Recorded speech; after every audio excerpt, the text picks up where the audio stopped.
Right. Hydraa commissioner Ranganath మాట్లాడుతున్నారు. ఇప్పుడు ఆ లైవ్ చూద్దాం.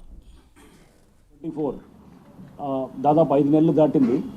ఈ 5 నెలల కాలంలో హైడ్రా యొక్క పర్ఫార్మెన్స్ అండ్ అట్లానే రోడ్ మ్యాప్ వచ్చే సంవత్సరానికి 2025కి సంబంధించిన రోడ్ మ్యాప్ గురించి కూడా మీ అందరికీ కూడా దాని అంటే ఎలా ఉండబోతుందనే దాని గురించి కూడా మీ అందరితోటి మీ ద్వారా ప్రజలందరూ కూడా తెలియపరచాలనేది ఉద్దేశము. హైడ్రా మీకు తెలుసు, Hyderabad metropolitan reason outer ring road దాకా హైడ్రా యొక్క పరిధి ఉంటుంది. సో దాదాపు 2000 స్క్వేర్ కిలోమీటర్స్ చదరపు కిలోమీటర్లు మా ఏరియా ఆఫ్ ఆపరేషన్ ఉంటే, దీంట్లో యాక్చువల్గా పాపులేషన్ వైజ్గా చూస్తే కనుక అది 35% ఆఫ్ తెలంగాణ పాపులేషన్ ఇది దాదాపుగా. సో దీన్ని నెక్స్ట్ ఇంకా కొన్ని సంవత్సరాలు అంటే దాదాపు బై 2050 ఇది 50% ఆఫ్ తెలంగాణ పాపులేషన్ అంతా కూడా ఈ ఔటర్ రింగ్ రోడ్ ఈ పరిధిలోకి వచ్చేటటువంటి పరిస్థితి మనకి ఏదైతే ఈ అర్బనైజేషన్ గ్రోత్ ప్యాటర్న్స్ దాన్ని బట్టి మనకు అర్థమవుతుంది. అయితే ఇప్పటిదాకా హైడ్రా మీకు తెలిసినట్టుగానే it is into disaster management and also asset protection దీంట్లో ఉంది. డిజాస్టర్ రెస్పాన్స్ సంబంధించి కూడా చాలా కంప్లైంట్స్ దాని కూడా డేటా కూడా మీకు మీ ముందు పెడతాము ఎట్లా చేసామనేది. అట్లానే అసెట్ ప్రొటెక్షన్ సంబంధించి కూడా మనము పలు వాటర్ బాడీసు, గవర్నమెంట్ ల్యాండ్స్, పార్కులు, ఓపెన్ స్పేసెస్, లేఅవుట్స్లో ఉన్నటువంటి వాటికి అట్లనే రోడ్స్ ఇట్లాంటి అన్నింటినీ కూడా వాటిని ప్రొటెక్ట్ చేసేటటువంటి బాధ్యత కూడా హైడ్రా తీసుకుందనేది కూడా మీ అందరికీ తెలిసిన విషయమే. సో దీనికి గవర్నింగ్ బాడీ హైడ్రా అనే దానికి గౌరవ ముఖ్యమంత్రి గారు వారు దీనికి చైర్మన్గా ఉంటారు అండ్ వివిధ మంత్రులు కూడా దాంట్లో సభ్యులుగా ఉంటారు, మేయర్ గారు కూడా ఉంటారు. Commissioner of HYDRAA will be the HOD ఇది కూడా, and separate budget, separate staffing ఇదంతా కూడా త్రూ జియో MS 99 ద్వారా ఇవ్వటం కూడా జరిగింది.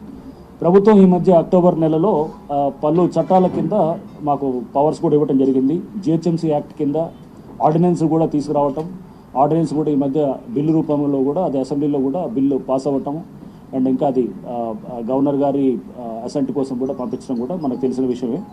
అండ్ ఇంతే కాకుండా ఈ ఆర్డినెన్స్తో పాటు మున్సిపాలిటీస్ యాక్ట్లో కూడా పలు ప్రావిజన్స్ నుంచి కూడా మాకు పవర్స్ సంక్రమించడం, HMDA యాక్ట్ నుంచి కూడా రావటము, వాల్టా యాక్ట్ నుంచి కూడా మాకు ఇతర పవర్స్ అండ్ అట్లానే నెక్స్ట్ తెలంగాణ ఇరిగేషన్ యాక్ట్ కింద కూడా మాకు పలు పవర్స్ కూడా వీటి ద్వారా సంక్రమించడంతో హైడ్రా ఇప్పుడు డెఫినెట్గా ఈ వాటర్ బాడీస్ ప్రొటెక్ట్ చేసే దగ్గర అండ్ అట్లానే ఇతర ఏది మన పార్క్స్ కానీ లేఅవుట్ ఓపెన్ స్పేసెస్ కానీ ప్రొటెక్ట్ చేయడానికి కావాల్సినటువంటి టీత్ అంతా కూడా ప్రభుత్వం మాకు కల్పించడం జరిగింది.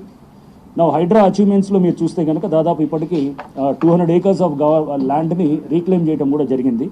సో దీంట్లో 8 పార్కులు ఉన్నాయి, దాదాపు 12 చెరువులు ఉన్నాయి అండ్ 4 గవర్నమెంట్ ల్యాండ్ పార్సల్స్ ఉన్నాయి. ఇవన్నీ కూడా ఇప్పటిదాకా చేయడం జరిగింది. అండ్ మీరు చూస్తే కనుక HYDRAA FTL determination, FTL and buffer zones ఇది ప్రజల్లో ఒక అవేర్నెస్ కల్పించడంలో డెఫినెట్గా మేము చాలా వరకు సఫలీకృతులు అయ్యారని చెప్పేసి నేను భావిస్తున్నాము.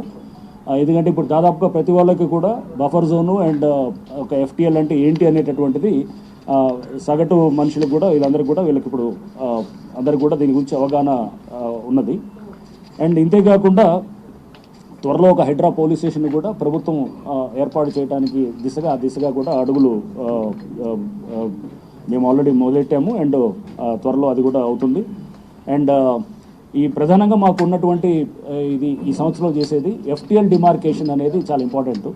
సో చెరువులు ముందు దాదాపుగా 1025 వాటర్ బాడీస్ని ఐడెంటిఫై చేయడం జరిగింది.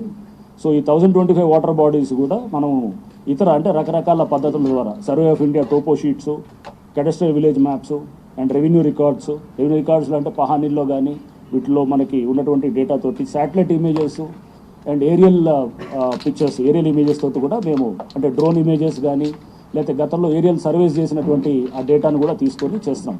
అంటే మనం రకరకాల డేటాల ద్వారా సాంకేతిక పరిజ్ఞానంతో విత్ మినిమం మన ఇంటర్వెన్షన్ తోటి ఈ డేటాను అంతా కూడా కలెక్ట్ చేస్తున్నాము. అండ్ డిమార్కేషన్ ఆఫ్ FTL కూడా యాజ్ లేక్ ప్రొటెక్షన్ కమిటీ చైర్మన్గా HYDRAA commissioner lake protection committee చైర్మన్గా ఉన్నారు. అండ్ దానికి డిమార్కేషన్ ఆఫ్ FTL అనేది చాలా ప్రధానంగా మా మీద ఉన్నటువంటి బాధ్యత.